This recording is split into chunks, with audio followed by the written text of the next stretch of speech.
Brew Strong is brought to you by Blickman Engineering, home of the top-tier brewing stand. Visit them online at blickmanengineering.com.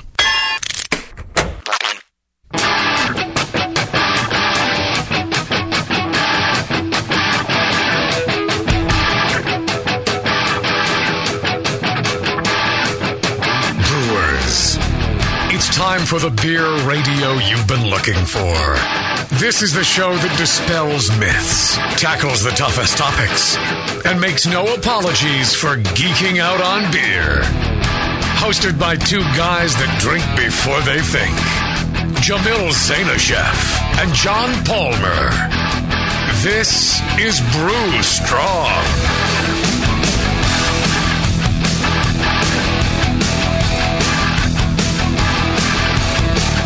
Hey, howdy, hey, my brewing brothers and sisters. Greetings. Yeah, we're here. We're geeking out over a Oro de Calabaza, Jolly Pumpkin Artisan Ales out of Dexter, Michigan. Does that mean gold of a cow, or... No, it's different. I don't know. Yeah, gold of the pumpkin, I don't know. Cabeza is head. Right, it's Calabaza. Yeah, so that means... This is... giving head. I don't know. Something more than the head. Yes. It's more than that. The head and the neck. The whole shooting match. I don't know. It's good. But yeah, Jolly Pumpkin makes great beers. They did a Can You Brew It, couple of Can You Brew It's with us. Yeah. And real nice guys. Ron Jeffries. Still remember him. Nice guy.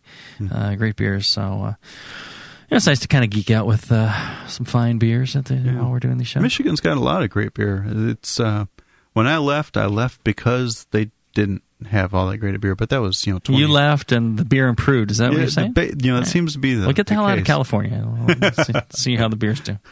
See if I can prove it here too. Yeah, but yeah, I was just there last month, and up in Traverse City, North Peak, Shorts Brewing, Bell's, of course. I mean, Jolly Pumpkin down towards Ann Arbor. A lot of great craft breweries in Michigan these days. So it's a beer state. Yeah. Well, you got any events coming up? You traveling? Some events? Not so much at the moment. I've got a beer festival coming up in October at Big Bear in California here. Mm-hmm. Shame to say I can't remember the exact name of it at the moment. I should have looked it up. But we'll talk about it as time approaches. Mm-hmm. Okay. Let you know what's going on. All right. Well, and I've got GABF coming up. I'll be there signing books with Chris White, the yeast book, which you can actually pick up in the Brew Network store. You can get signed copies there.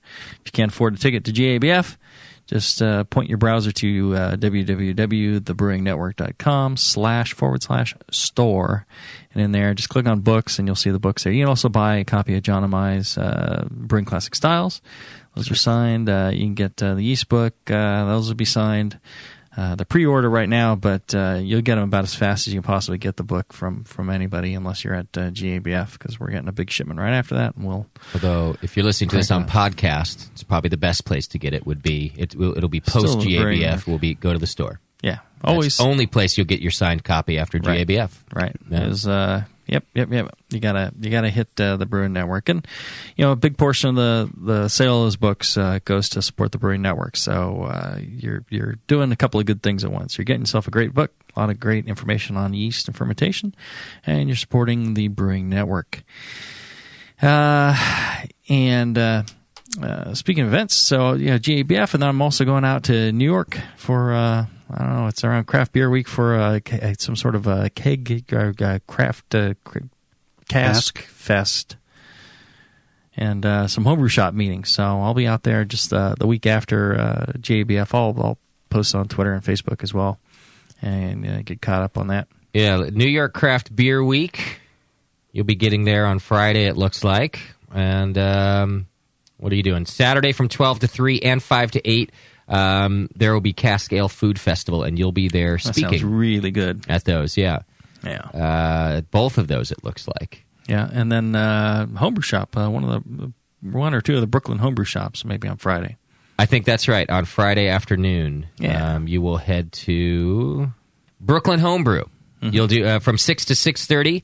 You'll be doing a book signing at Brooklyn Homebrew, and from there, I guess you'll be going out on a little New York City pub crawl, which, by the way, is I've done it a couple of times out there with listeners, and both times some of the best pub crawling I've ever done. So you're gonna have a good time. There you go. Bring your knee pads. Come a crawling. Yeah, I'll be there. All right, and speaking of great trips, John and I, and John, so my two favorite Johns, Mr. Blickman and myself, Palmer and Blickman, and me, we are going to come out to your place and brew with you. That's right. If you are a proud new owner of a Blickman top tier system, buy one between now and January 21st, 2011. And we will help you brew on it. Yeah, you'll be entered in. We'll do a drawing here on Brew Strong, and whoever the winner is in the lower 48 states, Blickman Engineering will pick up the tab to fly the three of us out there, and we will brew with you and help you make magic on your Blickman top tier system. Yeah, Jamil and I were just talking about how we each have our, well, that too, but talking about how we have our top tier system set up, whether they're staggered so that it's a total gravity system, and as it spirals around the post, or I've got mine set up where I've got both the mash and boil burners set at the same level, 180 degrees apart, and the HLT behind the 90 degrees from those. So that system seems to work out well for me with the pump and so on. Yeah, the thing I love about the top tier is it's reconfigurable. When you get these systems that are built into one piece, not only is the shipping more expensive because they gotta truck it in one giant piece. With the Blickman, you actually get to make some decisions yourself about where these things go, where the burners go, and the level, and the height, and the position. And if you decide a little later on it's not quite working for you, and this burner needs to be a little higher or on the opposite side or whatever, you can do that. Yep.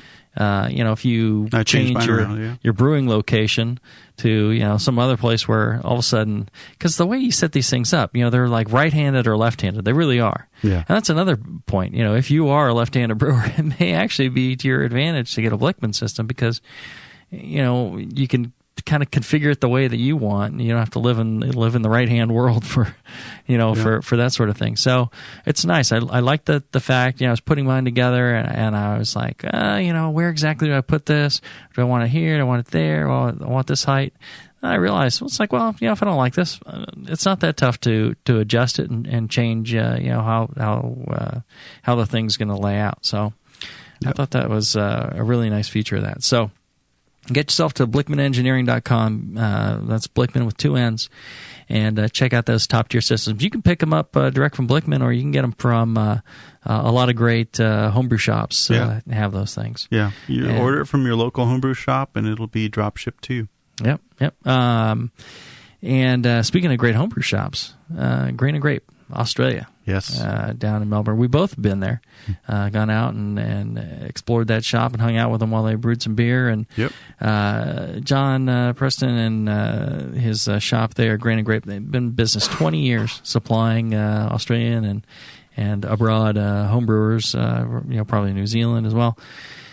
Good people, and they got great fresh ingredients. I was there. I tasted the grains myself, and I can vouch for the quality of what they're providing their great customers. Variety, great freshness. Yeah.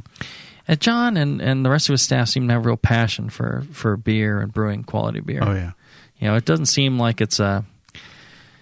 I don't want to be insulting to John. Another one of my favorite Johns. I get a lot of Johns in my life.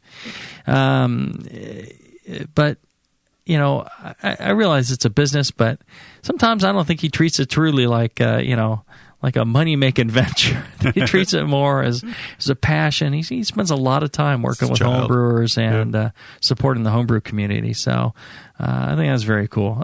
Same thing for John Blickman. He seems more interested in being part of the passion and just doing things right and doing things, having a lot of fun with it. So I love that about those guys. That's really nice. So you should support them. Give them send them an email. You send them an email, give them a call, whatever. Check out the website. Let them know that you heard them here and that you appreciate that they participate and help support us. So, good stuff. Yep. All right. What's our question for today on Brew Strong? Well, first, Hat Tricks in the chat wants us to know that it is Golden Pumpkin. That's what Calabaza is. See, I said pumpkin, didn't I? Yeah, it's Golden Pumpkin. So that's what we're drinking. Okay, we had a phoner from Brazil call in for today's topic. Right. Here you go. Hey, this is Phil from Brazil, and I have a few questions regarding adjuncts. So I know that table sugar is used in big beer anymore, and that the alcohol generated is pretty neutral. I also know that some breweries use rice or corn as an adjunct to make beer lighter in body and because it's cheaper. What I really don't know is how these ingredients and processes compare to one another. For example, if I were to choose between a starch-based adjunct such rice or corn and plain table sugar, what would result in the most attenuative wort? And what are the main differences in flavor and body between them? Should I do a longer mash in case I choose corn or rice? And also, why usually an adjunct beer with Big OG chooses sugar instead of rice or corn? And why a light adjunct beer chooses corn or rice instead of sugar? That's it. Thank you, and I would love if you answer some of these questions and some others that I didn't ask here. Bye. All right, thanks, Phil. Phil's been a long-time listener. Yeah. And, very supportive of the program. So last night around midnight, I said, I need people to phone in these requests. Because you get them in email. You can email us at brewstrong@thebrewingnetwork.com. All those questions you might have, show ideas, just send them to that. You're going to get an automated response because we can't respond to all of them, but it gives us a chance to get your thoughts and ideas in the queue, and that's where Philip did, and then I asked him to call in and give it. So right, to prove that it wasn't just Justin writing all these down. It really there are real people behind these questions. Yeah, well, it's nice. It's nice to hear from the listeners. I think it definitely makes it special, absolutely special. All right, so answer me one quick question, and then we'll take a break. What is an adjunct, John? Okay, an adjunct is a non-enzymatic fermentable. Non-enzymatic fermentable. Mm-hmm. It is something that cannot. It's a starch source that cannot convert itself. Okay, interesting definition. I wouldn't have thought that. All right, let's take a short break, and when we come back, you'll delve into everything about non-enzymatic starch sources. Back after this.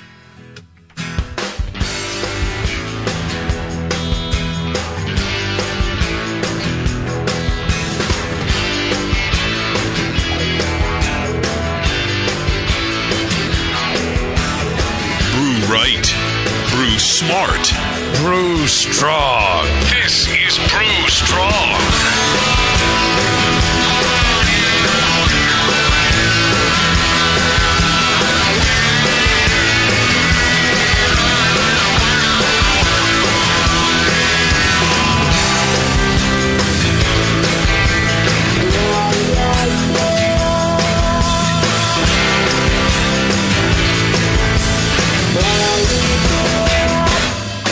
When you hear Blickman Engineering, think innovation, passion, quality, and customer service. Blickman gear is designed by brewers to give you a sense of pride in your equipment. At Blickman, they know what makes brewing a pain and build gear that makes it fun. Like the intuitive beer gun, a completely different approach to filling bottles. The Therminator Wort Chiller, a new take on a plate chiller that's sized for flow, performance, and the high groundwater temps homebrewers face every day. The Brewmometer, a brilliant weldless thermometer design with brewing parameters right on the dial. The Autosparge, ultimate simplicity for preventing an overflow or running your mash tun dry.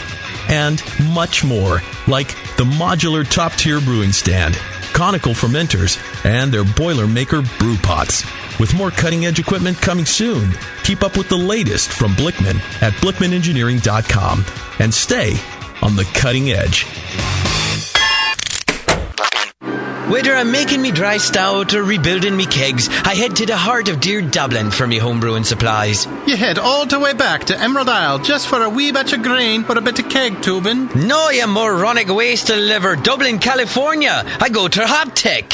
For 30 years, Hoptech in Dublin, California has been supplying homebrewers with malt extract, fresh grains, hops, spices and sugars, hop oils and extracts, and much more. Hoptech is one of the first homebrew supply shops on the internet and is proud to offer award-winning beer kits, both online and in their store. Mention the BN Army for a 10% discount off your order. The store is open every day except Wednesday, or shop online at hoptech.com anytime. Hoptech is run by passionate, award-winning brewers who live, love, and travel for beer and bring their experience to the store for you.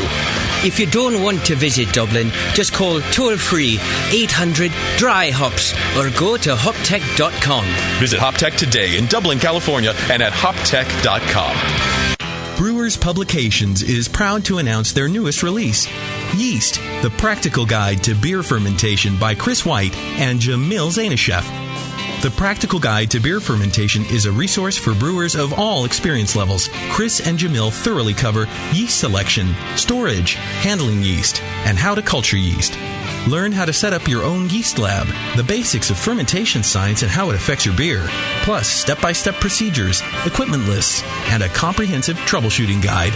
Professionals and homebrewers trust Dr. Chris White, who founded White Labs Yeast more than 15 years ago.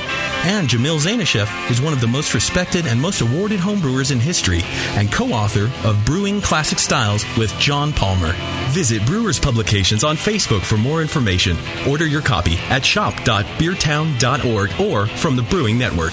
Yeast, the Practical Guide to Beer Fermentation by two of the most trusted names in commercial and home brewing. Proudly available soon from Brewers Publications. Okay, I rolled a 15 and I get a +2 from my yeast starter. No, sorry, you failed your roll. Your beer is infected. No way! You had to beat a 24. It's schizosaccharomyces. This sucks! I just failed versus oxidation. Our party is fracked. Doug's the only one left and his beer is a Berliner Weiss. What's this? A tea party? Hey, this is a brew session, man. Get lost. Is that an actual beer? Yeah, I crafted it. I don't really use the dice anymore. I'm a 10th level beer nerd. Are you a 10th level beer nerd? Does your significant other know the difference between an Irish red ale and a Flanders red ale? Do you burp, strizzle, spalt, and fart Y Yeast 2308? Then you're in good company at Northern Brewer. Northern Brewer has all your beer nerd needs, ingredients, equipment, and knowledge 24 hours a day at northernbrewer.com. Plus fast, cheap shipping, only $7.99 for the contiguous USA. And check out Northern Brewer's huge selection of dorky beer kits, including the socially awkward Patter's beer and the sci-fi convention showstopper number 8. Make 10th level at northernbrewer.com. Hilo, what's it feel like? Take awesome and multiply it by 2. Yeah! Spraying live beer radio all over your face. Can't get any better than this, baby. It's the Brewing Network.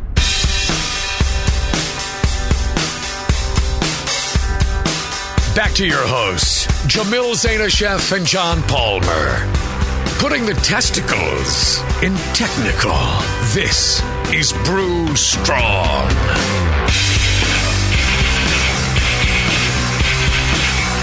All right, we're talking adjuncts in brewing, and John gave an interesting definition of what an adjunct is. It's a non-enzymatic malt. Because I was thinking, wait. Like corn, that'll have enzymes. But, if you malt it, to get the enzymes ready to, right.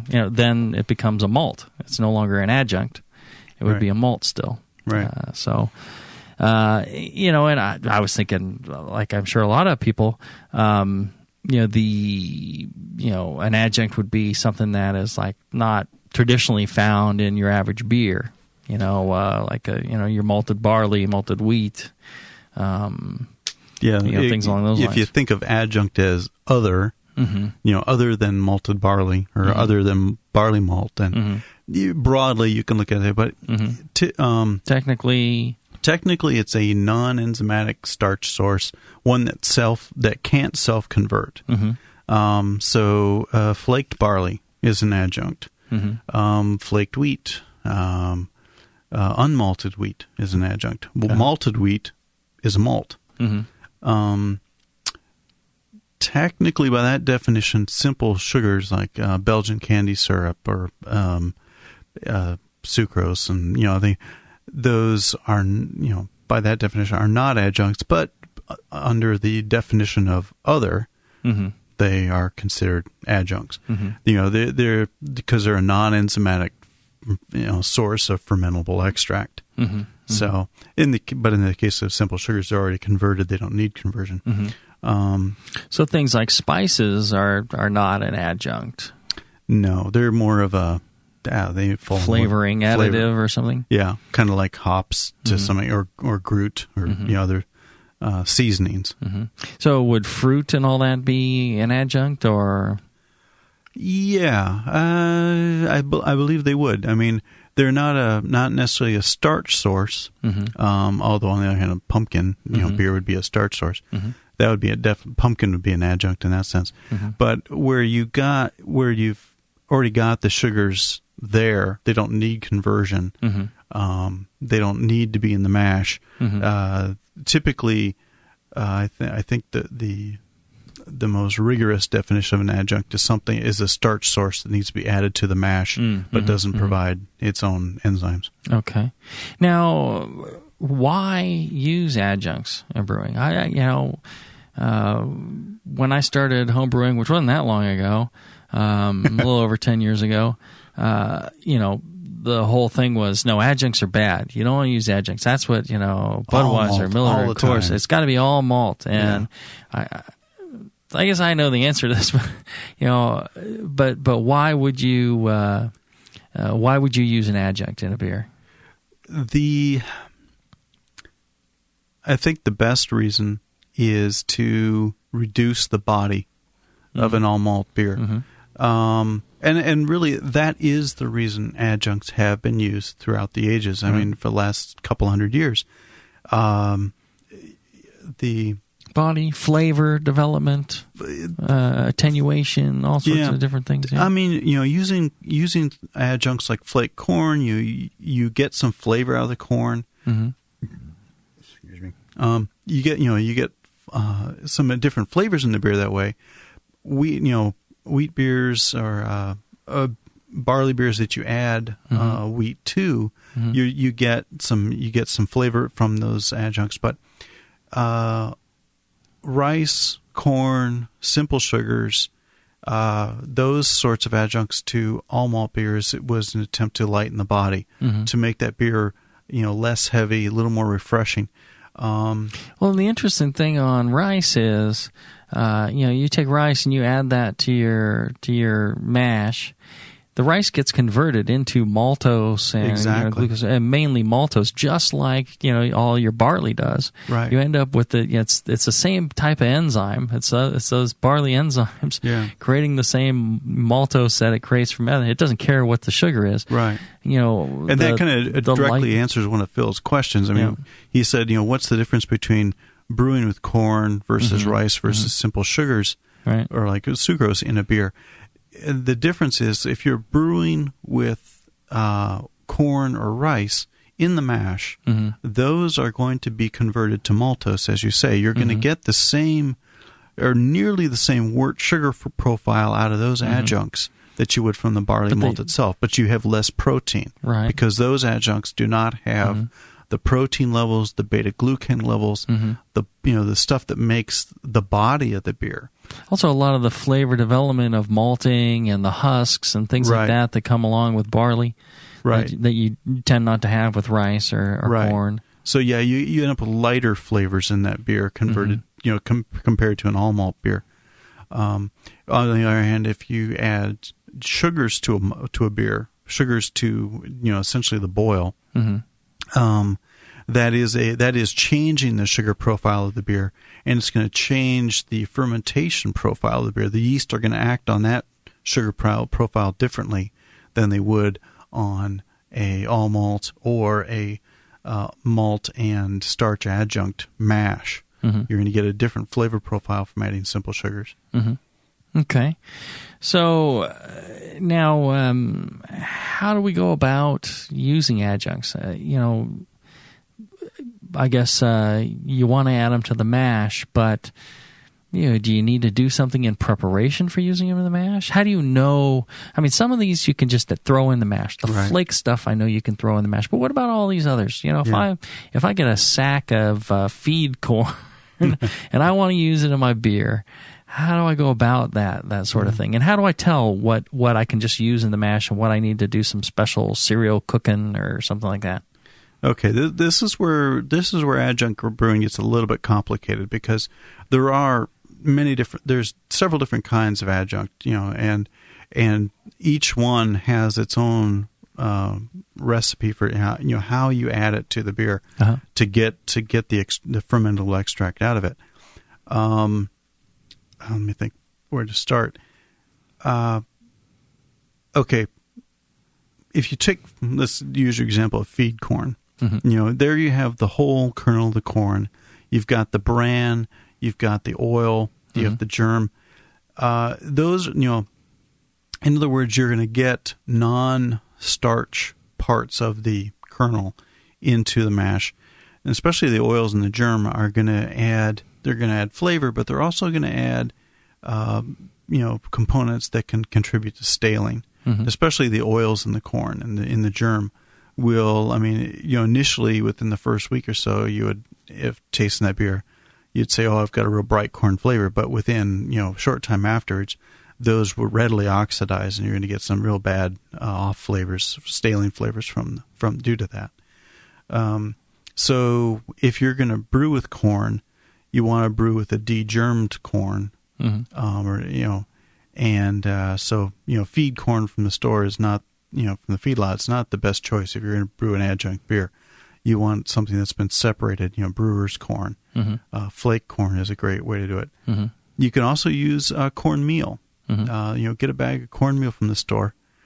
The trouble is, that cornmeal is going to take a lot of cooking to get those starches solubilized, get them hydrated. In order that the enzymes can actually work on the starches, convert the starches to sugars. Well, you have to do the whole corn as well, right? Yeah, the whole. Any starch that you put in the mash has you've got to make it accessible to the enzymes, and the way you make it accessible is to make it water soluble. You get those starches hydrated, get them fully hydrated and water soluble. Then the enzymes can have access to it and break those starches down into sugars. Different cereal grains have different what we call gelatinization temperatures. That is, different. Barley has a gelatinization temperature of 60 to 65 C, or 145 to about 150 F. And so about 150 F, all your starches in the barley malt or in the barley become soluble, and they're able to be acted on by the enzymes. If you're mashing in with, say, unmalted barley, any temperature less than 150 degrees, you're not going to have complete access. They're not going to be fully soluble. And the enzymes won't be able to work on them, and you won't get any fermentable extract out of it. The advantage of malting a grain, whether it's wheat or barley or rye, is that you break down the endosperm. You break down the protein-carbohydrate matrix to make these carbohydrates more accessible and easier to water solubilize, and easier for the enzymes to have access. So that's the first step in adjunct brewing, is making the starches accessible. Rice has the highest gelatinization temperature of any of the cereal grains. I believe it's up around 170 degrees. Oats are down around 155, 150. Corn is also down around the 150 degree range. So these, you can add them directly to the mash, and they will become soluble, and they will be converted. Rice and to some extent corn need some cooking to help you get them hydrated, and then able to be acted on. So a lot of your cereal mashing is the intent is to cook that or use enzyme actions in addition to heat to get the starches soluble or gelatinized. Okay. Well, let's take a short break, and when we come back, I want to hear more about this cooking process and how you do it. I want you to walk us through step by step from a sack of rice to into the mash. Back after this.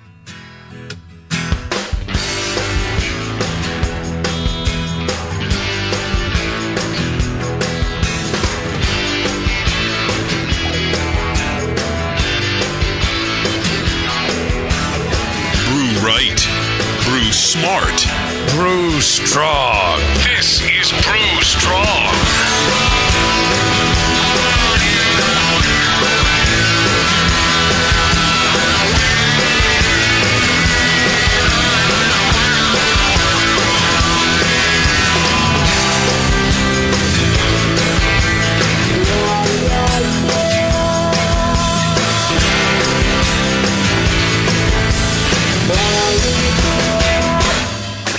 The cutting-edge equipment from Blickman Engineering is designed by brewers to make your brew day shorter, more enjoyable, and to give you a sense of pride in your equipment.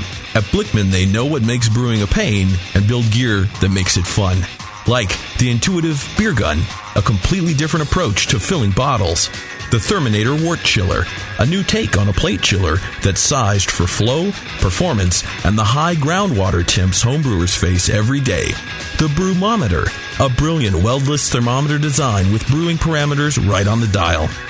The Autosparge, ultimate simplicity for preventing an overflow or running your mash tun dry. And much more, like the modular top-tier brewing stand, conical fermenters, and their Boilermaker brew pots. With more cutting-edge equipment coming soon, keep up with the latest from Blickman at blickmanengineering.com and stay on the cutting edge.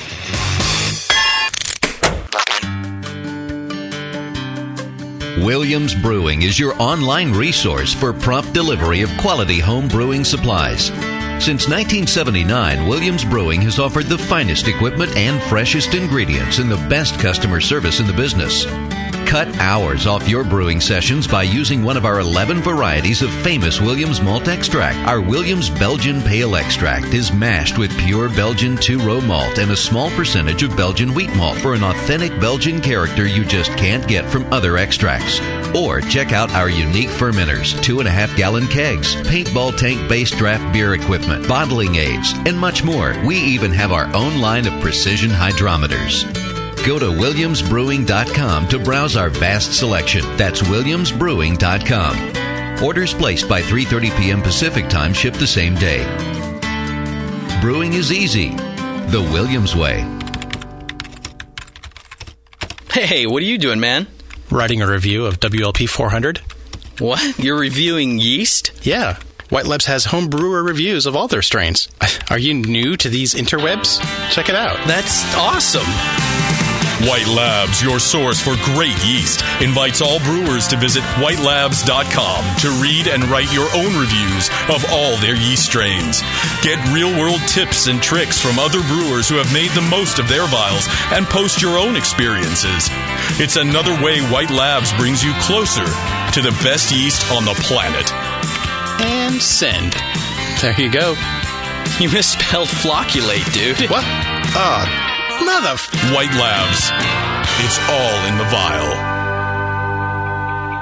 Organic ingredients. Fresh, clean, good for you, good for the planet. Seven Bridges has the best selection of organic ingredients, including over 27 varieties of organic hops at breworganic.com. Join their mailing list for special deals and regular updates. They've been brewing organic and serving organic brewers for 13 years. They can help you brew great organic beer. And Seven Bridges is the proud host of the 4th Annual National Organic Brewing Challenge, the only BJCP-sanctioned nationwide brewing competition just for organic beers. Take the challenge this fall fall for a chance to win great prizes, including stainless steel brew kettles and organic brewing ingredients. This year, the challenge will be judged in 2 locations: on the East Coast at Capital City Brewing in Arlington, Virginia, and on the West Coast at Gordon Biersch in San Jose, California. For complete details, visit breworganic.com/competition. Seven Bridges is cooperatively owned in awesome Santa Cruz, California. Everyone there is dedicated to great beer and people-friendly business practices. They offer environmentally friendly, fair trade, and fair wage brewing products whenever possible. Seven Bridges, breworganic.com.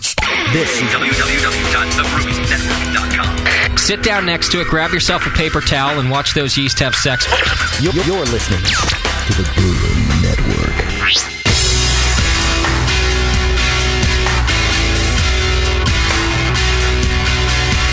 Like the Lance Armstrong of the beer world. Except for that nut thing. This is Brew Strong.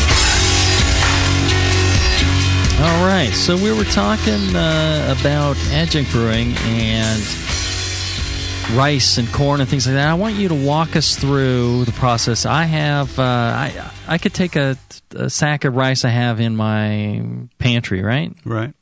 And I can use that rice as an adjunct for my regular beer. Now, how do I take that rice and use it in the beer? I can't just pour it into the boil kettle. Right. There's 2 steps. One, you got to get the starches soluble, and 2, you got to get the starches converted. So the gelatinization temperature, the solubility temperature of a lot of these adjuncts are different from that of barley. Generally, they're higher. So what we do as brewers to prepare them for addition to the mash is we do what is called a cereal mash, which is kind of like a cereal cooking. You can do it as a straight cooking, like if your rice that you got in the bag, you can cook it first, get it nice and soft, just like you would for the dinner table, and add that to your mash because it's pre-solubilized, as it's ready to convert. Or you can use malt enzymes to speed up the solubilization process, and that's why the reason you use enzymes to speed up the process is that when you think about a commercial brewery and the amount of energy required to cook the adjunct first, it makes sense to use enzymes to reduce the amount of energy needed for that process, from a commercial standpoint. So that's where cereal mashing comes in. What you do is you take your grain to be cooked, put it in a pot with a high water to grist ratio, 4-to-1, 6-to-1, and so it's loose, and there's room for water to be absorbed by the grain. You got extra water there, and you also add about 15% of barley malt to that, and you conduct it like a mash. You dough in at a low temperature, go through your protein rest, 130 degrees, on up to your beta amylase rest, 140 up to 150, and in doing so, what you're doing is you're giving these enzymes that are in the barley malt time to work on the starches on the grain, and especially your alpha amylase is very good for improving the solubility of starches, getting in there and helping unlock and open up the starches, make them more accessible to water, and hydrate them faster, and that reduces the amount of energy you need to cook them. And so you can where it may take an hour to, or an hour, more, 2 hours to do a straight cook on the starches to get them soluble. By doing a cereal mash and using enzymes in conjunction with that, you can cut that time down and get them soluble sooner. And then once you've got them soluble, now you've also got them hot, and you can kind of use that like a decoction addition to your mash to raise the temperature. Very often, what I'll do is I'll start my main mash at say dough-in temperatures, and then go to my my adjunct cereal mash that's sitting at 160 now, or even at boiling. I've done. That's the other thing I forgot to mention. Once you're done with the temperature rests for alpha amylase, take it up to boil it. Yeah, you go ahead and boil it. Finish that cooking process. So now you've got. Doesn't that also kind of make the starches more fluffy? Yeah. So it exposes more surface area to the enzymes in the mash. Yeah, they'll be fully hydrated at that point. You want them fully hydrated at the end of your cereal mash cooking process. So now when you add them to your main mash, the enzymes can, it's very easy for them to get in there and work on them. Crushing your adjunct grain before cooking also helps. If you they tend to be pretty hard, right? Your rice grains, everybody's used to cooking rice and getting that kind of cooked as is. But for brewing, for making that starch accessible to the brewing enzymes, it makes sense to crush up that rice before you cook it. It'll cook up that much faster. Cornmeal works the same way. Cornmeal, nice small grit size. Polenta. Polenta. You cook that, get that, and put that in the mash. It'll convert very readily. Well, don't they have different grades of meal and polenta that have the germ or without the germ? And you want the ones without the germ. Without the germ, yeah. And because of the oil and right to get the oils out. The oils will cause premature staling. It's like anything with oils in it tends to go rancid. Right. And they oxidize, and it tends to be a nasty thing. Right. Okay. Yeah, I've had good luck with plain cornmeal. Kind of look to don't get the extra enriched cornmeal, iron enriched. That's kind of prevalent in the stores. If you can get it without iron in it, that helps. But even using normal cornmeal that has iron in it, I have not had problems with that in beer. I've always had good beer flavor despite the iron fortification. It's not too bad, the levels that you'll experience in the iron makes you ready like bull. Yeah, well, it also can give a little bit of iron off flavor in a beer if you're using a lot of it. But since an adjunct, you're typically using maybe up to 20% in the beer. The reason to use an adjunct is to lighten the body of the beer, provide a little bit of a lighter flavor or a little different flavor accent. Right. It's not about making the beer cheaper. Very often, even for the big breweries, they're not using rice because it's cheaper. It costs about the same as the barley malt. It's all about lightening the body, changing the character of the beer. It's interesting. I was doing an article for Brew Your Own magazine. I do the style profile column for the past 4 years or so, and I was doing a column on California Common, and some historic information. They were saying, California Common steam beer is made. It's 30% adjunct. It's caramel syrups and rice or corn, and it's not all malt. But one researcher argued the point that it would be all malt because, especially when they're first setting up business in California during the gold rush, it would have been quite a bit more expensive to set up the extra equipment to do a cereal mash. Yeah, that's true. Because it takes a lot more equipment and fuel and time to work with these cereals, so with these adjuncts, than it does to just work with barley malt. Right. And barley malt was being grown. They can just use that and avoid the extra equipment and time and money in trying to use cereals. So they wouldn't have used those things. Right. And so I think the argument for, they were doing all these adjuncts is, I don't think that's quite true. That's right. Yeah. And really that's the whole purpose of malting is to make these starches more accessible. And make these sugars. I mean, you can make beer without malted grain, and really that's where a lot of the Belgian sour styles come from. Historically is where you take starches and hydrate them and bacterially ferment them to get those raw starches converted to fermented to alcohol.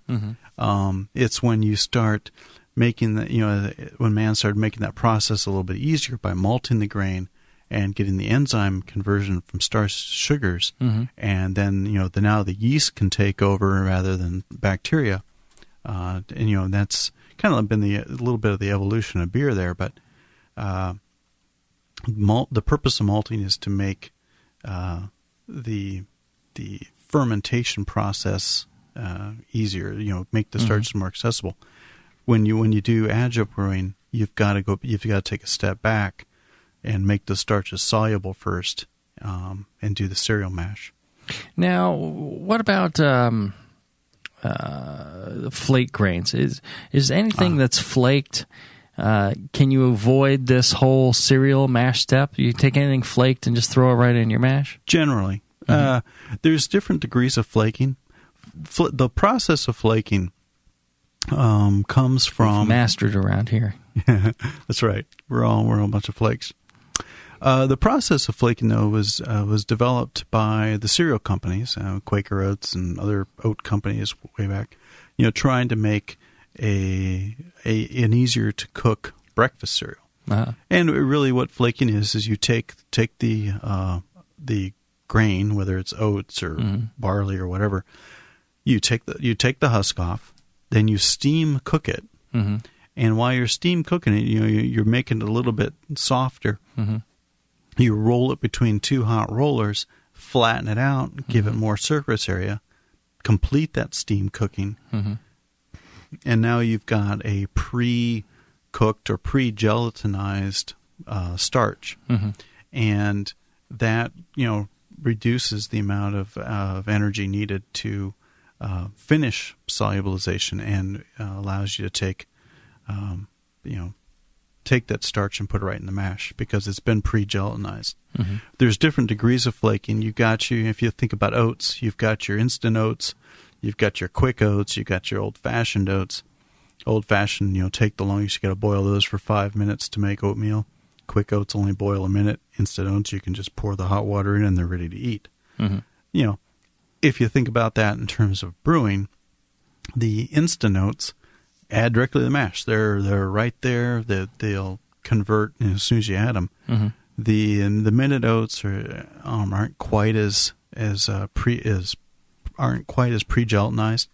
They would probably benefit from a little bit of cooking to speed their conversion in the mash, but quick oats will still convert as is in the mash. It takes a little bit longer. It takes a little longer for the starches to be able to the enzymes to be able to act on them, but they'll convert. Old-fashioned oats would take even longer, but those definitely benefit from pre-cooking. Now, are the oats that are sold at the brew shop different than the oats that Quaker Oats on the store shelf in the grocery store? No, not really. Okay. I think if you go to someplace like Breeze, they've done the flaking process specifically with brewing in mind. Right. They want them pre-converted, ready to add to the mash, no cooking required. So they're more the quick variety than, say, the old-fashioned variety. But otherwise it's the same. Now, one of the questions Philip had, he's having problems with his beers attenuating not quite enough, and he was wondering in his bigger beers if he uses these kinds of adjuncts, is that going to solve his problem? Is that why you would use adjuncts? For fermentability? You can use let me stick just with rice and corn at the moment. As we were saying earlier, when you put rice and corn in the mash, you're getting the same sugar profile as the rest of the mash from the barley. So there's nothing inherent in adding rice and corn to the mash that's going to lower.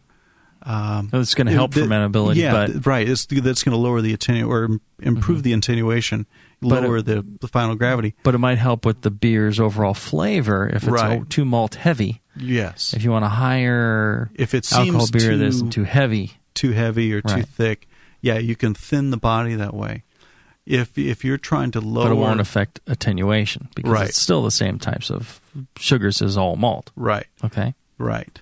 So if you're trying to, but on the other hand, if you're trying to improve fermentability of the beer without changing your mash profile, your temperature profile, then adding simple sugars, Replacing some of the malt with simple sugars. right, Table sugar or beet sugar. that or something. will increase the fermentability, lower the final gravity of the beer because those simple sugars will ferment more completely. Right. And just like I think one of the things we talked about at our NHC show with Kai Troyster, Right. doing a forced ferment test to see what your wort's going to attenuate to, that's always a good idea because then you can kind of figure out whether your wort is fermentable enough or... and that's the problem why it won't ferment further, or you have a yeast problem, Right. And that's why it's not fermenting enough. So that's a good test to do if you're having trouble with attenuation. All right, so what else do we need to know about brewing with adjuncts? What else should people know before they tackle this? Well, let me go over the temperatures real quick. In a barley mash, we're working with temperatures from 150 up to 165 F or 60 to 70 C, because that's where the barley starches are soluble. Any adjunct that you want to add to a barley mash needs to be soluble at those temperatures for the enzymes to be able to act on them. So wheat works because its solubilization temperatures, thanks Jamil, its solubilization temperatures are 136 to 147 F or 58 to 64 C. So that you can put those directly in the barley mash and those will convert. Rye, on the other hand, its temperature is 135 to 158. So it won't be completely soluble in the mash until you're up to 158 or 160, which is a little, on the high end of a barley mash. But it's partially soluble starting at 135 or 57 C. So you will get conversion of it, but maybe not complete conversion depending on your temperatures. Oats are kind of the same thing. They're lower, 127 to 138 or 53 to 59. Corn, 62 to 74 C or 143 to 165. So looking at the 165 F final temp or 74 C, you can see where corn benefits from a bit of cooking, or in this case, flaking. Flaked maize, flaked corn is a very, you can find that at your brew shops, and the flaking process takes care of that extra cooking for you. Well, you can get all these grains flaked, and people always ask me, why should I use flaked, or why should I use, corn grits or whatever it might be, rice, and go through the cereal mash process? Which one, why would you use one over the other? And my take on it is, if you can get fresh flaked grains, those are perfect to use. Just and it's dump much them in. easier. You Yeah. dump them in and just go for it. If you can't get fresh, the problem, once they gelatinize these things and roll them out flat, a lot more surface area exposed to oxygen pickup, they will stale much faster than the whole grain does. The grain being whole, it really helps it against spoilage. It's like storing your other brewing grains.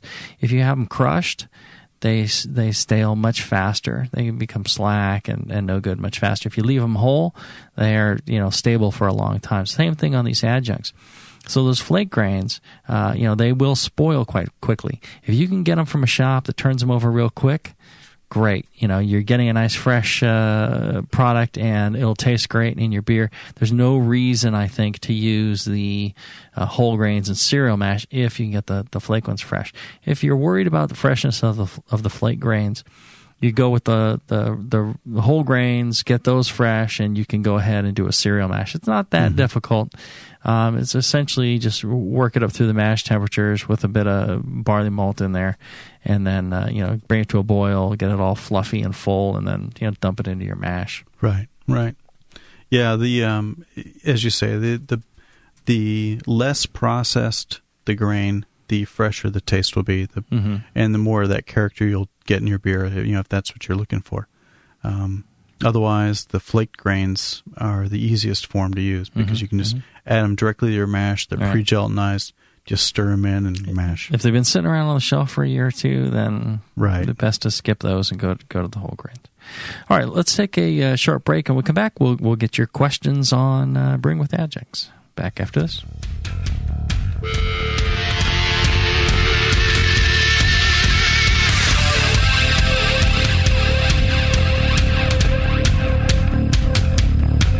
Keep your carboy cap on. This is Brew Strong. We'll be right back.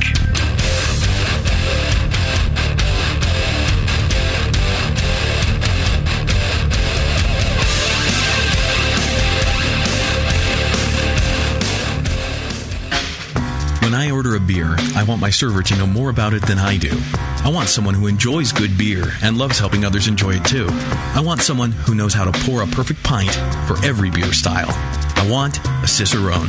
The Cicerone Certification Program is creating the type of people who help you enjoy great beer. Home brewers and craft beer lovers know beer is more flavorful and complex than ever, and it takes some serious knowledge to store and serve beer right. Cicerones know beer. There are 3 levels in the Cicerone program: Certified Beer Server, Certified Cicerone, and Master Cicerone. Cicerones are truly the sommeliers of beer. The best beer locations have a Certified Cicerone on staff. Relaxed and unpretentious. Cicerones are tested on storing and serving beer, beer styles, flavor and tasting, the brewing process and ingredients, and pairing food with beer. Learn more about your next beer guide at cicerone.org. Certified Cicerone, because it takes top talent to present a perfect pint. Hi, this is Push from the Brewing Network, and I want to tell you about the Brewmaster's Warehouse and how you can get 10% off your next order. I'm a pretty techie guy, but I've never seen an online store like this. It's awesome. Go to brewmasterswarehouse.com and click on Brew Builder. You can whip up a custom recipe so easily even Sven could do it. Seriously, it's slick. You can share your recipe with your own logo and notes to the Brewmaster's database if you want. And the best part, it keeps a running tally of the beer you're building while you're doing it. Then, bam, click Buy Recipe, and your cart is filled and ready to go with helpful suggestions in case you forgot something. This thing is amazing. Brewmaster's Warehouse is run the way a home brewer would do it, with great service, fast turnaround, and $6.99 flat rate shipping. Brewmaster's Warehouse and the Brew Builder blew me away. Check it out today at brewmasterswarehouse.com. I'm serious. And don't forget to put BNARMY in the discount code box for 10% off your order. Check out brewmasterswarehouse.com. Cheers. Do you support the Brewing Network? Do you brew your own? Are you looking for an economical, fun, and legal way to do both? Subscribe to Brew Your Own magazine and do just that. All year long, Brew Your Own will surprise you, entertain you, and educate you with articles on beer and brewing from authors like the Brewing Network's very own Jamil and John Palmer.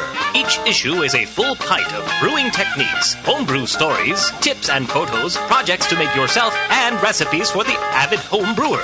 Get your tough questions answered by Mr. Wizard, and polish your style accuracy with Jamil.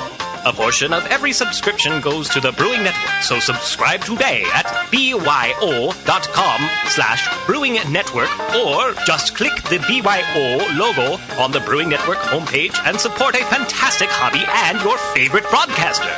Brew Your Own, the how-to homebrew beer magazine. Hey, Push, the new brewery's looking good. Thanks, Finn.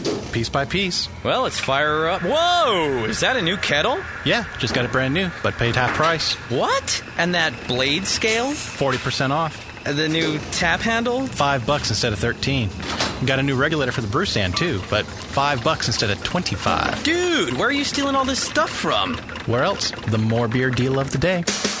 Announcing the Beer, Beer, and More Beer Deal of the Day. Every day, a new fantastic deal from big items to small that will blow you away. Boil kettles, carboy carriers, sterile siphon starters, digital timers. Watch morebeer.com every day for a new deal, and you just might find the item you've been waiting for at a price you cannot believe. Hurry, because stock is limited on most items.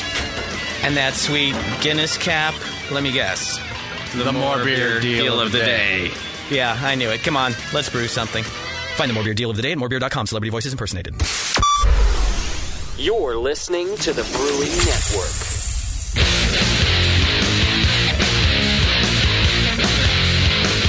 Back to the two guys that know how to turn beer into beer. This is Brew Strong. All right, we're back. Beer, baby. So we've been talking about adjunct brewing, and really, we've gone over kind of the grains and rice, corn, rye, things like that. I think we need a show on using sugars, in the boil, and maybe we get into fruits and vegetables and things like that. We did have somebody ask about using fruits and vegetables and sugars in beers, so we really need to do that show too. I think that's kind of a follow-on to this adjunct show. So maybe the next show up is going to be live Q&A, but after that one, maybe we'll do the vegetables and sugars. I think it'll be good. Yeah, because those retain their own sugar profile and their own fermentability characteristics. Mm-hmm.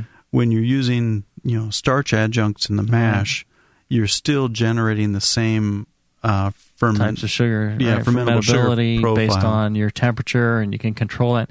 And that's one thing you can take. I think they've said that you can take other fruits and things like that, or vegetables, and you can also use those in the mash and adjust the fermentability right that way as well. So, all right. Well, good collection of information there, John. Thank you very much. And got some questions from the chat about adjunct brewing? Yeah, a lot of questions. So I think they agree to do a second adjunct brewing show. Okay. Some of these you may have covered, so they might be clarifications. Let's do them anyway. Let's see. If I use this is from the Hijacker, if I use a little bit of corn in a bigger beer, say 1075 or more, will it bring out that grainy bleh taste that you get from the BMC beers, the big guys? And if it does, then is it advisable to use sugar instead of corn? No, it won't. Okay. The American Mega Brews, they're using up to 30%, 35% adjunct. And if that because that's that style. I mean, that's American light lager. They're really they're pushing the whole light body, light flavor profile with that high an adjunct level. For American craft brewers, 25% is as high as I would ever go. More like 15 to 20% is a better level of adjunct in terms of lightening the body, helping to change, lighten the character of the beer a bit, and well, and you can use simple sugars. The thing to keep in mind, if you're going to use simple sugars instead of corn or rice or something like that, is that's going to affect fermentability. The simple sugars are something that the yeast are going to consume first. Yeah. So you can use that, and if you're trying to get a bigger beer with a higher body and malt flavor, things like that, then you need to be careful about switching to simple sugars. You may need to change your mash temp, things like that as well. If you're swapping out corn and simple sugar, there's nothing wrong with simple sugar as well. But when you get to a certain percentage, you need to be careful because the yeast a lot of times will eat those simple sugars and then just kind of slow down and stop. And they won't be consuming the maltose or a good percentage of the maltose. So if you're going to go a heavy amount of sugar, then you may want to hold off on that until after, the bulk of fermentation's over, and then start adding it like they do for something like a Dogfish 120. In fact, we had a Can You Brew It show on Dogfish 120. So if you want to learn about using lots and lots of sugar in a beer to get really high alcohol, Listen to that Can You Brew It? Dogfish 120 with Sean Paxton. He's got the Homebrew Chef show coming up. That's right. Starting here soon. If you're listening on the podcast, it's already started. Go download it. Listen. Find it on the homepage. There you are. All right. All right, well, speaking of sugars then, Brew Bastard writes in, so from the description you guys gave, Splenda would be an adjunct. Would there ever be a good use for Splenda in a beer? Is Splenda worldwide, or is that just a U.S. thing? It's that fake sugar, aspartame. If you're looking, go out and buy yourself any number of Flanders Red and Brown beers, those soured beers, or a lot of the lambics, the sweeter lambics. They will have aspartame and other things in them. Yeah, they'll a lot of the ones that are quite popular with people here. That's the kind of sugar they use to sweeten them back. Wow. So they'll sour out, and then instead of trying to balance and pasteurize and do all that stuff, they just add the artificial sweetener because it won't ferment. I see. So you'll see it actually listed on the bottle. Interesting. I never would have guessed that for beer. I can taste it. It really stands out to me. So I can just taste them, and then I'm like, I just know it's in here. Right. Sure enough, it's listed on the bottle. And they say it right there. Okay. Yeah. Okay. Let's see. Did you guys mention Butt Kraken in the chat room? You'd have to put up with a couple of those. No, I don't think I said his name. The chat. He says, did they mention being able to cook rice in a rice cooker and then being able to toss it into a mash? Yeah. John was saying, you can cook rice however you normally cook rice to eat for dinner. Okay. And then just throw it in. It's fully hydrolyzed, gelatinized, etc. And Alan came in late too. He said, "What about cereals like puffed wheat or puffed or corn that's unsweetened? Can you add that directly to the mash?" Yeah, that's called torrefication. Technically, popcorn, puffed wheat. That is another way to pre-gelatinize the starch, just like flaking. Flaking is a steam cook process, then flattening out by rolling. Torrefication is popcorn, and you can if you're going to use torrefied corn, popcorn in your mash, realize that you need to use an air popper, so you reduce the total amount of oil, but you're still getting that that complete kernel, that complete oil bearing kernel going into the mash, so it's not going to have the flavor longevity of a flaked corn addition. Okay. All right. PSU homebrewer in the chat room writes, will rolled oats convert if you steep them with a little bit of 2-row also? Yes. Okay. So that's just essentially adding the enzyme to... Right, to speed up that solubilization process. Well, and he's talking rolled oats, and if it's if you're trying to do partial mash or something like that, like you're an extract brewer with specialty grains, and the recipe calls for oats, essentially you just steep those oats with a handful of enzyme bearing barley, and those enzymes will convert everything. You keep it around 150 degrees Fahrenheit for an hour, and it should all convert. Okay. So that's when you're doing those little mini mashes, and then you can just rinse the grains out, and there you are. Right.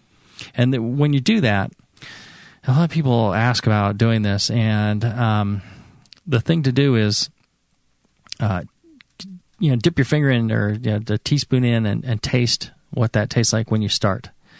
Okay, after half an hour, taste it again. It should taste sweet. It should have a sweetness to it. Not really a heavy sweetness like you're drinking honey, but if it's not getting sweet, it's not converting to sugars. So that's one way to kind of tell. All right, and last question that came through the chat. Guy brewed today, actually, using flaked rice for the first time. He wants to know, should we expect the same efficiency with adjuncts? Because he way overshot his OG, and his thought was either his vendor mismeasured the grain or the rice. Yeah, well, it depends on what you're counting as the amount of extract you're going to get from that grain. But when you're weighing something out like rice, It's 100% of it is the starch that's going to get converted. There's no husk portion or things like that. But that should all be, if you're using, any of the current brewing software, that should be kind of figured into the calculations. Yeah. The husk percentage of barley is about 15%. So you get, at maximum, you get about, 85% by weight extract, soluble extract out of barley. With rice, no husk, it's all starch. You're getting 100% fermentable extract. And so you're looking, you're looking at like 42 to 46 ppg fermentable extract from that grain per pound. So it just depends on how you calculate. You wouldn't calculate the same as barley, is the point. Right. Okay. That was it from the chat. All right. Good questions. And, if you're listening to these shows live and you're interested in asking questions, participating, you can do that. You go to thebrewingnetwork.com. There's a button on there that says listen live. There's a button on there that says, chat now. And chat now takes you into an application. You just type in any name you want to participate. It doesn't require a password or anything like that. It's moderated. Justin's there, keeping an eye on things and getting your questions and answering questions for you. And you get to participate. You get to help affect the flow of the show, so to speak. Anyways, I think that was a good show. Our next show up is going to be a live Q&A session. So if you're listening live, you get to, again, join in the chat, ask questions. You can even dial on the 800 line. We'll go ahead and take them randomly on screen this time, huh? How about that? Justin really likes to do that? Yeah. All right. Let's do it. Interesting. All right, so we'll do that and have a lot of fun. Also, make sure you check out our great sponsor, Blickman, BlickmanEngineering.com, Blickman with 2 N's. And don't forget that promo. Buy yourself a top-tier system so John and I and John can come out to your place and brew with you. That's right. Also, we also have great yeast books in the store. Don't forget those. They'll be signed. Go ahead and pre-order one of those. We'll be sending them to you. And don't forget to... check your testicles for lumps every day. Brew Strong. Brew Strong, everybody.